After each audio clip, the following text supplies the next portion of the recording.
Apro la votazione.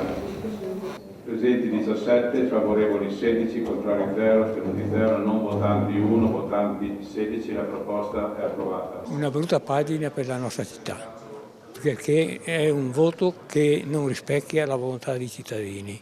Purtroppo è mancato il rispetto nei confronti della nostra popolazione, i nostri cittadini non si meritavano un trattamento così. Non ci sembrava il caso che il Consiglio Comunale, come ho detto oggi, usasse questa bacchetta magica e trasformasse quest'area in commerciale proprio in quel luogo lì e con queste perequazioni che ci lasciano molto perplessi. Più che di delusione bisognerebbe parlare di sconcerto quando in politica, come nella vita di tutti i giorni, si palesano giravolte inaspettate. È accaduto durante la votazione delle controdeduzioni al piano urbanistico attuativo in variante al piano degli interventi in via Vittorio Veneto, per intenderci area ex Agip, dove da oggi inizierà la progettazione della nuova area commerciale.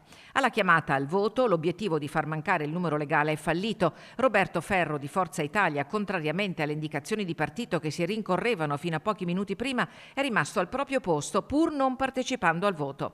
Una trattativa in extremis consumata proprio in avvio di discussione, inquadrata dalle telecamere dello streaming dell'aula consiliare che mostrano la richiesta insistente del capogruppo di maggioranza Lorenzo Bortoluzzi rivolta proprio al consigliere Ferro, sfuggita forse ai più, ma evidentemente dirimente.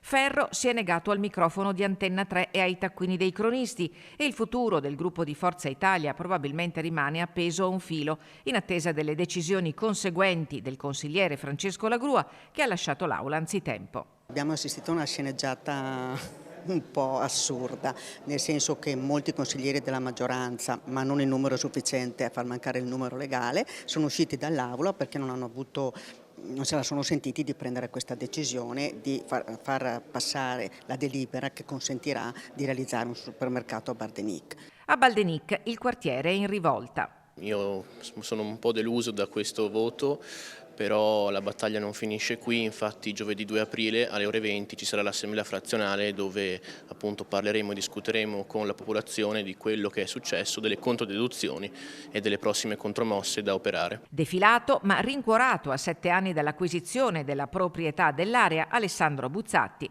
della società Acil Canguro. Sono molto contento perché è stato un iter molto lungo, dico sofferto, purtroppo a volte, mi spiace dirlo, ma credo anche un pelino strumentalizzato. Siamo arrivati, posso dire, alla fine e adesso sì, cominciamo con la parte di progettazione